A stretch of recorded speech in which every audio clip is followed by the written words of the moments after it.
Deux top retours uploadés en un mois, voilà qui est encourageant. Et il faut pas trop s'y faire, malheureusement, parce que oui, c'est un cas un peu spécial. Oui, on va parler de Wish, peu de temps après la vidéo sur Terabithia que je devais faire parce que je l'avais promise. Mais celle-là, je veux la faire parce que c'est un film qui m'inspire pas mal pour revenir dessus. Pas parce qu'il est si génial que ça ou qu'il est si affreux que ça, mais parce qu'il a fait couler pas mal d'encre et que je suis pas contre revenir un peu dessus. Peut-être que ça apportera des vues aussi. Il était un petit peu impératif pour moi de revenir en détail sur les points à redire, les points à défendre et leur importance. Tout simplement. Et ouais, j'ai fait donc il n'y a pas très longtemps un live normalement, si je me suis pas planté, sur le Disney Film de ce film. Donc je vais essayer. Enfin, j'espère que je vais pas être trop redondant avec ce qui a déjà été dit là-dedans. Je vais pas trop insister sur ce qui fait la différence entre Super Mario Bros. Le film et ce film-là, même si pour moi les approches sont les mêmes.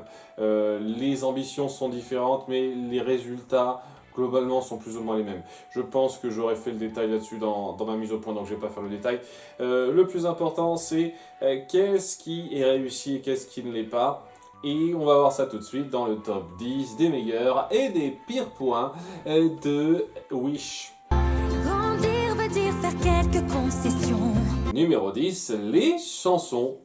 J'aurais pu aussi parler de l'animation parce que je la trouve vraiment pas si dégueulasse que ça, mais je comprends qu'on puisse vouloir faire le comparatif avec d'autres films qui font ça mieux. En toute franchise, je trouve pas que l'animation dans Super Mario Bros. Le film soit si génial que ça, puisqu'on est là-dessus, mais c'est clair et net que tu compares au Chapeau T2, c'est pas le même niveau, il y a une grosse différence de qualité, c'est sûr. Mais bon, tu compares ça à, je sais pas, à Ruby et Kraken.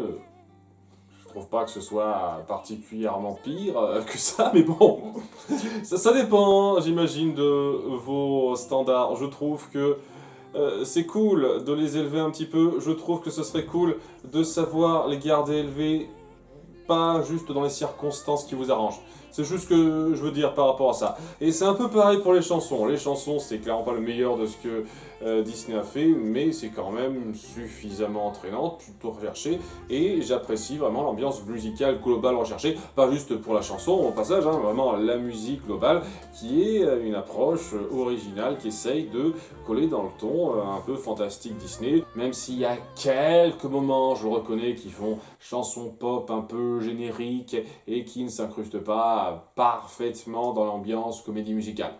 Voilà, les tout par moment dans la chanson de Magnifico par exemple, et le aïe aïe aïe aïe aïe aïe euh, de ça, ouais, on aurait pu s'en passer. C'est pas le truc que j'apprécie particulièrement dans une comédie musicale. Après, ce sont les détails.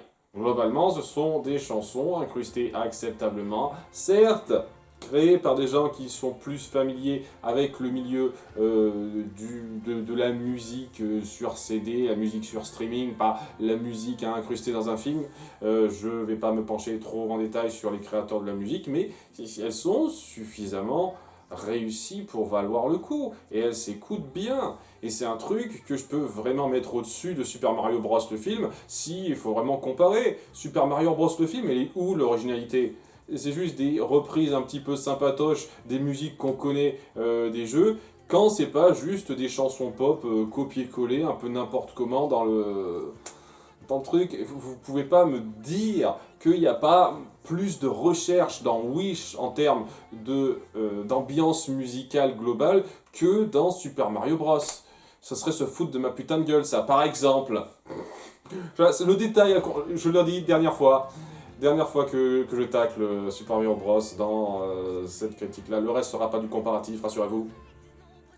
Mais oui, la recherche est suffisamment bien faite, l'originalité est là, on sent que ça voulait faire quelque chose de sincère. Les paroles auraient pu être mieux travaillées, c'est sûr, mais j'ai vraiment apprécié le truc. Et je trouve que c'est pas désagréable une seule seconde à écouter. Le fait qu'on s'acharne là-dessus en disant oh, c'est le pire qu'on ait jamais fait, c'est un petit peu excessif pour moi.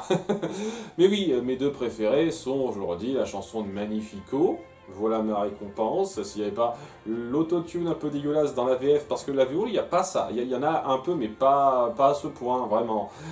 S'il n'y avait pas ça, ce serait vraiment cool.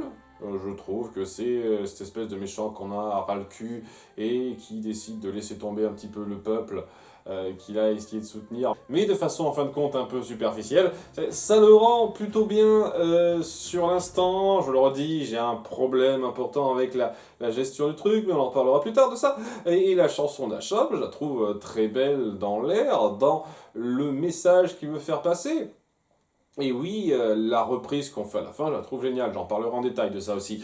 Je trouve que la recherche musicale, parce qu'il n'y a pas que ça aussi, il y a aussi toutes les musiques d'ambiance qui ont ce côté un peu fantastique, fantasque, pas particulièrement marquant, c'est ça le problème, c'est un peu oubliable sur les bords, ce qui fait que, ouais, je peux pas citer ça plus haut, mais ça fait le taf, ça fait bien le taf. Et il y a un petit peu de talent et de passion derrière, je trouve. C'est pas des trucs tout faits, tout chiés qui n'ont pas d'âme. Contrairement à ce que peuvent faire certains films. Donc je trouve que ça mérite un petit peu cette qualité-là. Numéro 9, Star, le bébé. Je suis vraiment pas fan de l'approche très puérile de ce personnage qui se comporte majoritairement comme un petit gamin et qui veut faire des petites farces et ça n'apporte absolument rien à part vouloir compléter l'aspect humour, le quota humour de ce film qui est pas excellent. Il y aura d'autres illustrations de cet humour pas bien rendu. Ce côté très gamin du personnage apporte les scènes les moins intéressantes. La scène des poules, c'est de la merde. Je suis désolé, c'est de la merde. Ça apporte rien et ça appuie aussi que on aurait pu facilement sauter ce genre de merde. Cette scène de quoi, 1 minute à peu près, qui nous fait perdre 1 minute 30 de notre temps, vous auriez pu les mettre ailleurs, c'est 1 minute 30, pour développer davantage de trucs et ça aurait été mieux par exemple. Mais ça aussi, on va en parler un petit peu plus tard. Alors, en tout cas, ouais, il est gamin et un petit peu chiant et oui, c'est un peu frustrant quand on sait ce qu'on aurait pu avoir à la place. Je vais vraiment pas trop mettre ce top 10 sous le signe de ce qui aurait pu se faire. Je pense sincèrement que oui, ce qui était promis avait le potentiel d'être meilleur clairement que ce qu'on nous a donné, mais il n'y a que le potentiel, on ne peut pas savoir évidemment. Cela étant, il y a pire en termes de sidekick comique, j'ai envie de dire, il est suffisamment impliqué, de temps en temps ça passe à peu près ses interactions avec Acha, mais voilà, ça vole jamais très haut et de temps en temps c'est un petit peu lourd. Et ça rentre dans la veine d'un gros problème un petit peu central, le manque de subtilité dans l'hommage, qui va de pair avec le point suivant qui est positif, c'est-à-dire l'approche d'hommage à Disney. Voilà, c'est un peu ce sur quoi on a vendu le film, ça fête les 100 ans, ça célèbre tout ce temps d'existence de chez Disney et de fait on met en place beaucoup de références plus ou moins bien incorporées dans cette histoire.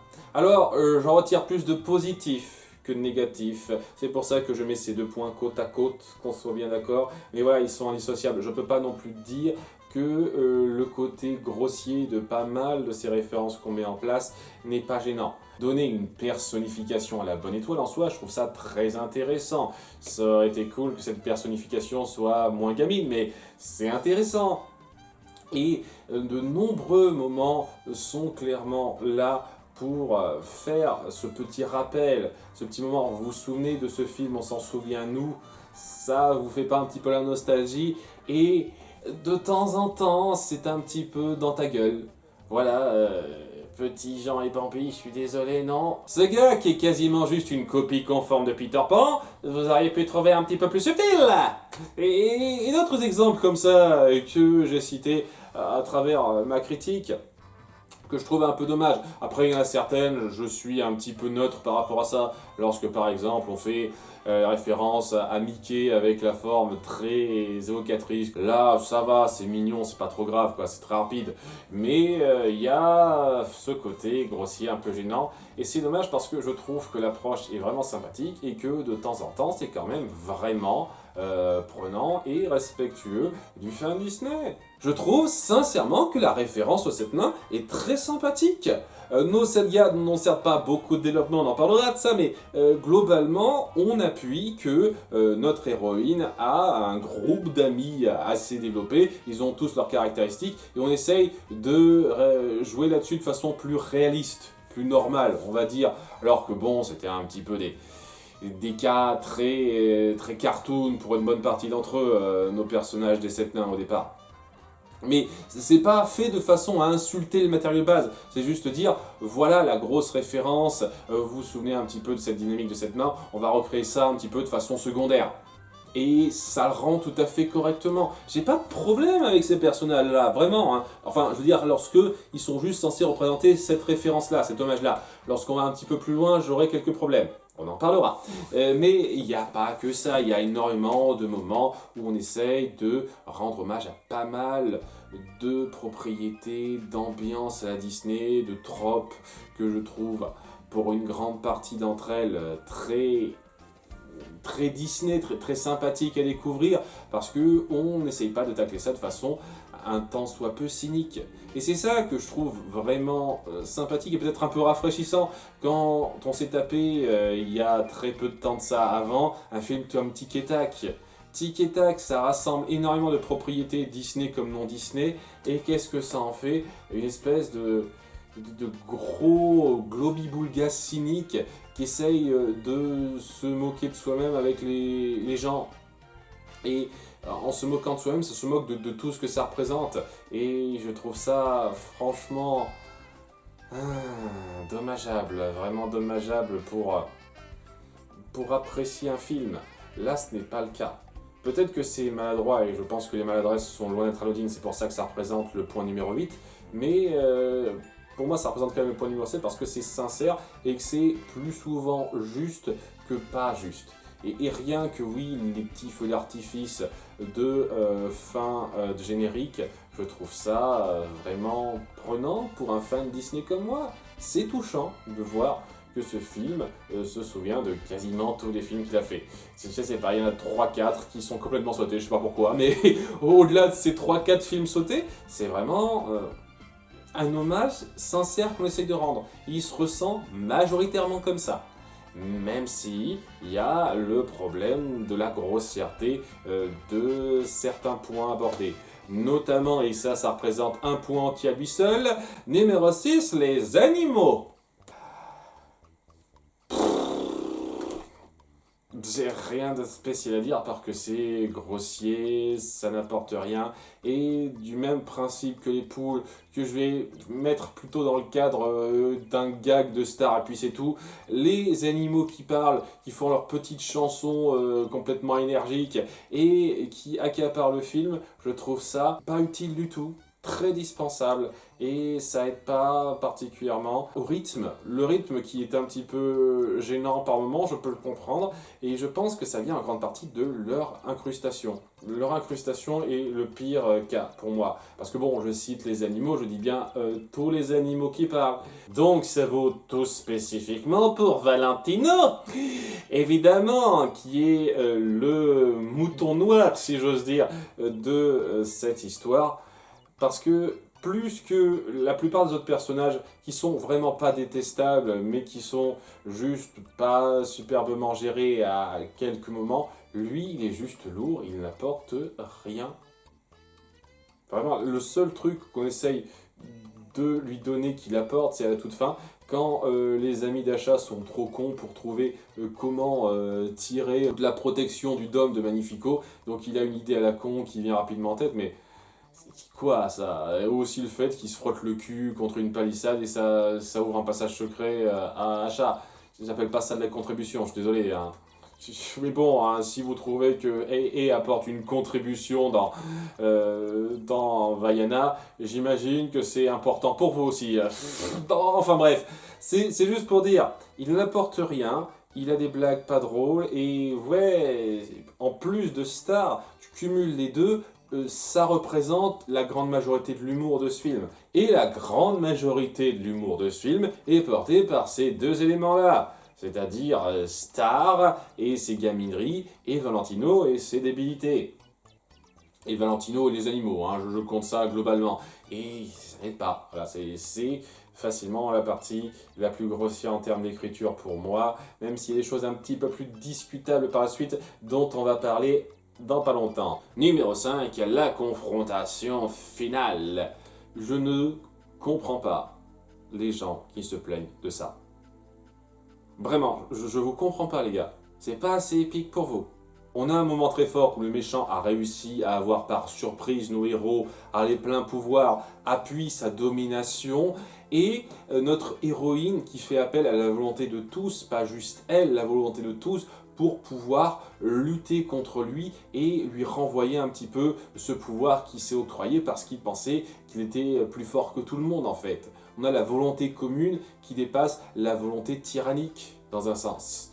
Bien entendu, la volonté tyrannique est un petit peu problématique. Quand on va s'y pencher, rassurez-vous, on va s'y pencher, mais on a quelque chose de très puissant. Et je trouve ça franchement bizarre qu'on ne voit pas la grandeur et l'épique là-dedans.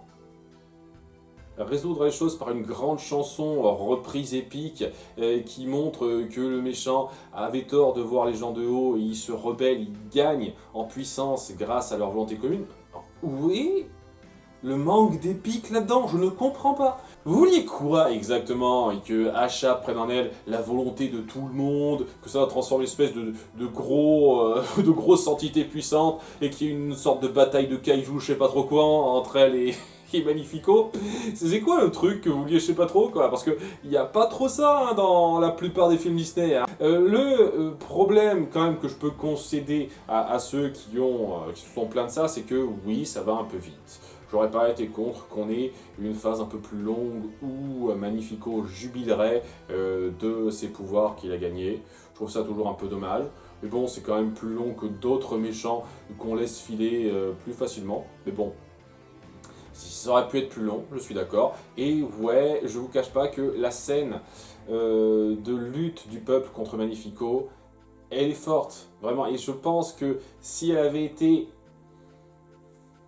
plus étendue, vraiment sincèrement plus étendue, ça aurait été genre une scène de mon top 10.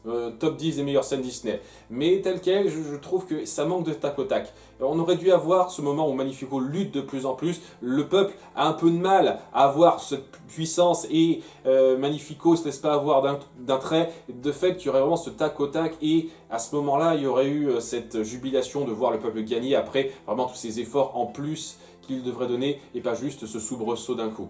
Et oui, ça aurait été particulièrement épique et beaucoup plus fort avec ça. C'est pour ça que c'est pas la meilleure scène du film pour moi, parce qu'à ce moment-là, ça aurait été de loin la meilleure scène du film. Donc ouais, je comprends ça. Mais je trouve que malgré tout, ça reste suffisamment épique pour ce que c'est. L'approche est bonne, et même s'il n'y avait pas assez de temps à louer, c'était quand même une très bonne façon de conclure la thématique de la volonté à la fois commune et personnelle des gens, quoi, qui est bien mise en avant à travers tout le film. Et oui, c'est clair aussi que j'aurais pas été contre que le peuple soit pas dépeint comme des clowns, à part bien entendu les amis d'Asha et sa famille, mais voilà, malheureusement on va passer par là et je pense que la plupart des films Disney savent jamais très bien réussir la partie peuple. En tout cas, quand on veut s'y attacher, malheureusement. Mais ouais, j'estime que c'est vraiment pas suffisant pour casser cette scène qui est excellente pour moi. Numéro 4, beaucoup de développement expédié. Ce film regorge de bonnes idées. Je le pense sincèrement, il y a énormément de bonnes idées, de bons points pour illustrer les thématiques. Et le problème, c'est que ça ne sait pas les gérer correctement et leur donner le temps nécessaire. Rien que les 20 premières minutes, comme je l'ai dit, auraient gagné à durer 2 fois plus longtemps. Je le pense sincèrement. Le moment fort de confrontation entre notre héroïne et Magnifico aurait été beaucoup plus fort si on avait laissé le temps à l'univers, au concept de respirer et d'être assimilé par le spectateur. Mais c'est tout juste ça.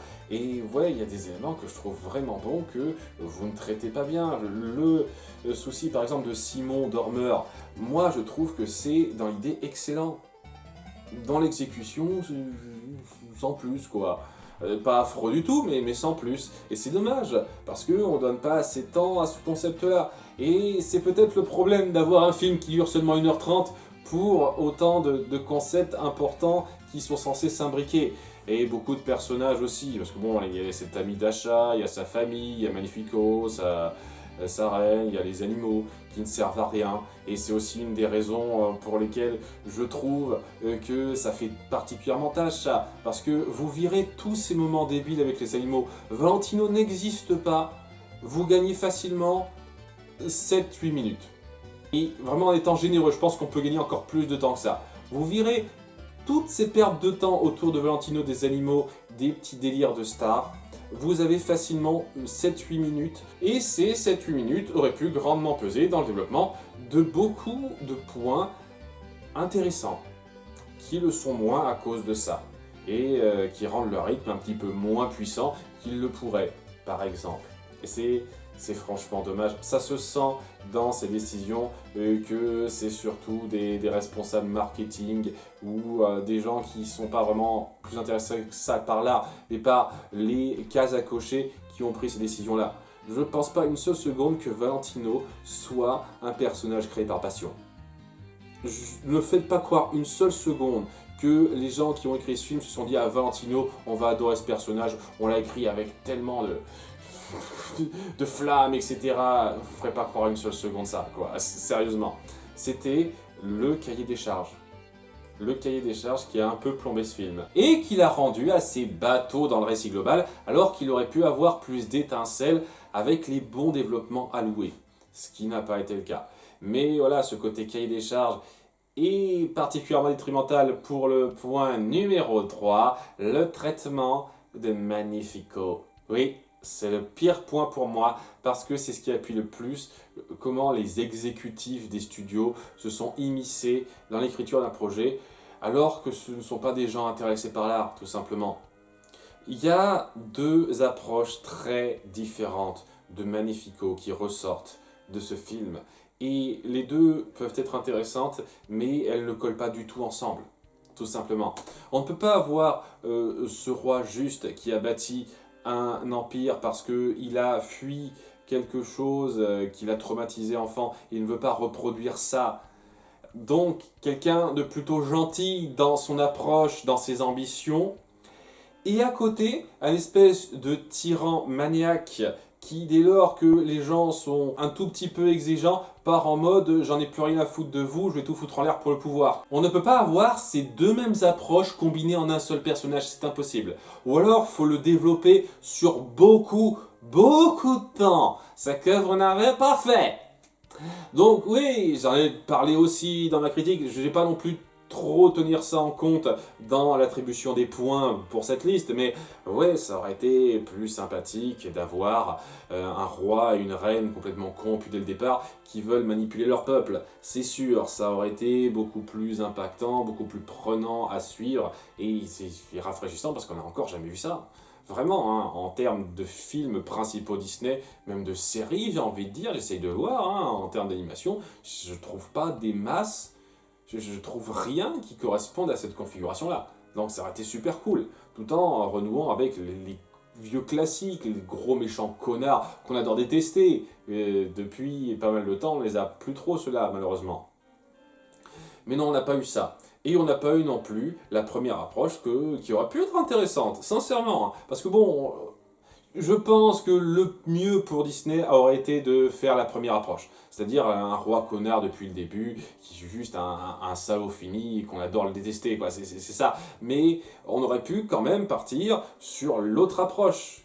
Et s'y tenir. C'est-à-dire, je veux protéger tout le monde, j'ai trop peur des conséquences, et à cause de ma vision un peu étriquée, je vais me fermer et devenir un antagoniste un peu tragique.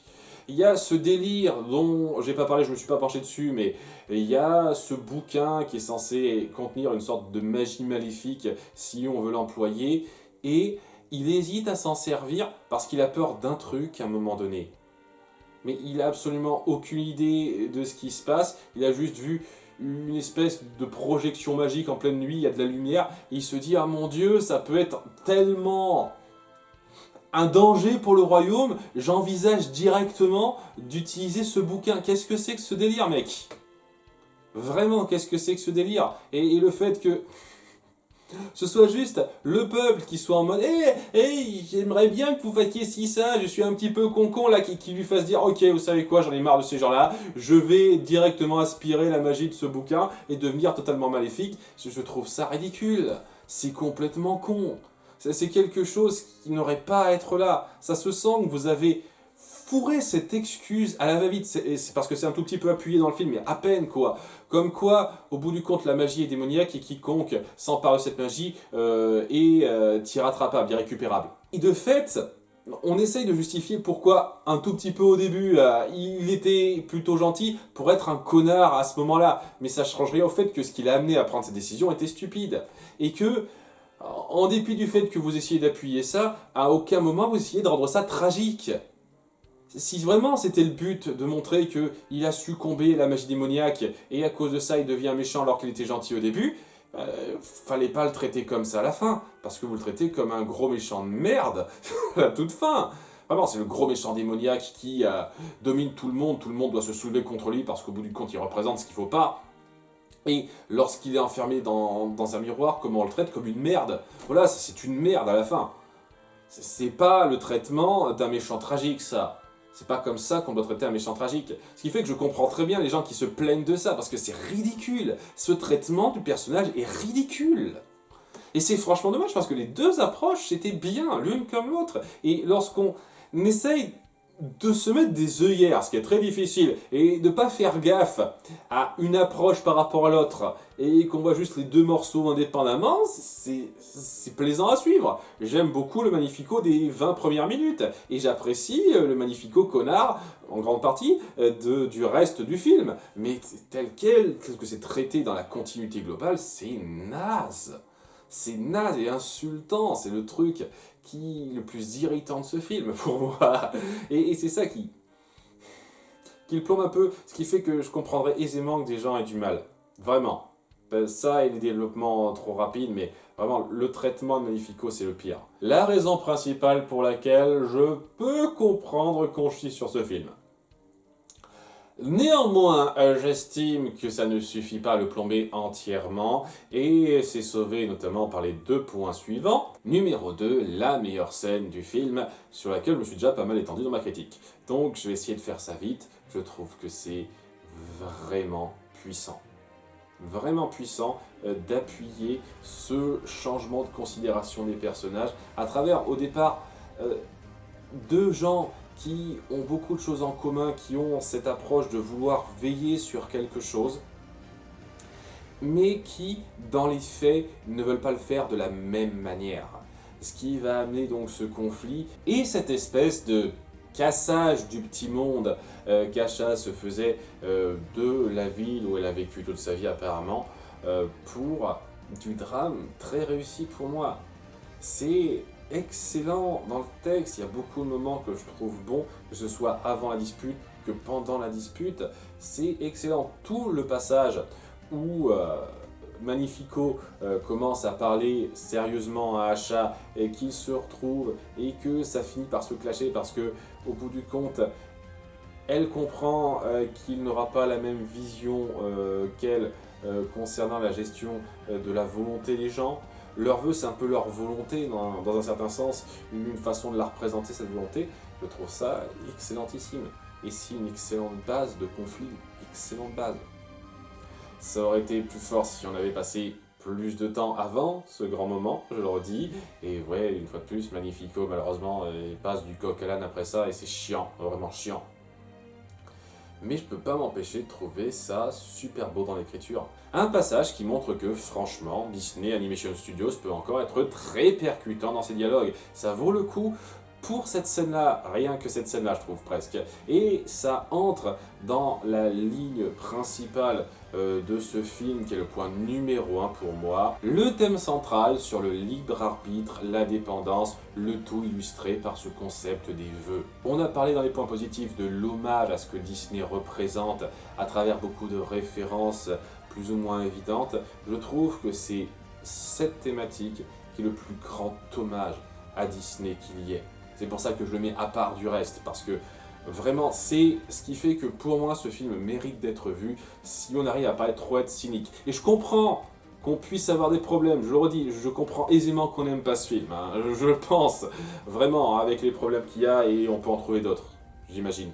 Mais je peux pas une seule seconde détester ce film quand, dans son approche, ça essaye sincèrement de dépeindre une vision qui rend à ce point hommage à ce que représente Disney pour moi. Le concept même de donner corps aux vœux, à ce qu'il représente pour les gens et en faire une source de magie, je trouve que c'est parfait pour illustrer tout ce qui est la magie Disney. Et c'est quelque chose qui n'a jamais été grandement traité avant. Je suis sûr que j'ai pas souvenir d'un seul film Disney ou autre qui ait un tant soit peu abordé la chose sous cet angle. C'est-à-dire, qu'est-ce que représenterait un vœu, une sorte de désir personnel précis qu'on voudrait dans la vie, si on pouvait le matérialiser à un certain degré et s'y représenter une certaine magie, qu'est-ce que ça pourrait donner? Et ouais, le concept en lui-même, je le trouve super bon, vraiment super bon. Et dans l'illustration, c'est très joli. Dans les motivations de nos personnages aussi, c'est très bon ça. Et ça apporte un message de fin très beau. Très beau, déjà filé tout du long sur ce qui représente l'importance du libre arbitre. Cette espèce de vœu qui nous représente, c'est un petit peu notre volonté à un certain degré. Ça ne veut pas dire une seule seconde qu'on peut rien faire sans, mais voilà, cette volonté qu'on a ou pas en moins nous empêche d'être, on va dire, trop excité. Et le fait d'être trop excité, ça peut être dangereux. C'est vrai. Mais en même temps, c'est ça qui nous fait vivre. Et aussi, ça peut amener de bonnes choses si c'est porté par quelqu'un qui a de bonnes intentions. Malheureusement, c'est pas facile à contrôler, c'est pas simple de gérer ça. Et des fois, peut-être que ça peut tout simplement se traiter par on enlève cette volonté aux gens, on protège un petit peu ce que ça représente et on accorde ce que ça représente d'aller jusqu'au bout de cette volonté à qui veut, par la voie simple, quand on est sûr que ça va marcher. Ça, c'est la voie très sûre. Et il y a du mérite à ça. C'est pour ça que je trouve dommage que ce soit juste traité en gros méchant, pas beau, t'as vu, alors que au début, dans les 20 premières minutes, c'était clairement pas le cas. Il y a de la logique derrière, mais en même temps, s'il faut brimer à ce point la volonté des gens, au point de ne pas leur permettre une seule seconde d'avoir une chance de réaliser ça, est-ce que c'est une bonne chose ou pas? Je pense que le libre arbitre, en dépit des problèmes qu'il peut engendrer, ne doit pas être brimé à ce stade. C'est pour ça que je suis plus du côté de Achat, je le pense sincèrement. Même si il faut faire gaffe au risque, et c'est clair et net que si on laisse tout le monde la possibilité d'avoir accès à ce qu'il veut faire, à cette excitation personnelle, c'est plus dangereux. Mais en même temps, c'est peut-être mieux d'un point de vue moral. Et c'est vraiment ce qui se joue là. Qu'est-ce qui est mieux en fait? Est-ce qu'il faut être plus moral mais moins sûr, ou plus sûr mais moins moral? Grossièrement résumé, c'est le conflit qu'on met en place. Et je trouve très bon. C'est un peu dommage, je leur dis que Magnifico soit traité après coup comme un gros méchant pas beau, et qu'on aurait pu faire un tout petit peu mieux que ça, mais l'idée est très bonne. Et le fait de défendre le point de vue avec lequel je suis plus d'accord, je dois avouer que ça aide un petit peu. Je peux comprendre que d'autres gens soient plus portés sur un camp que sur un autre. Je peux le comprendre. Après, il faut pas non plus aller dans la surinterprétation débile. Je le redis, cette partie-là m'a un petit peu gêné. Mais je peux comprendre qu'on soit plus dans un camp que dans un autre. Je trouve que c'est très intéressant d'un point de vue intellectuel de poser ça. Et appuyé, illustré avec un concept fantastique, très bien pensé, très à propos pour célébrer Disney.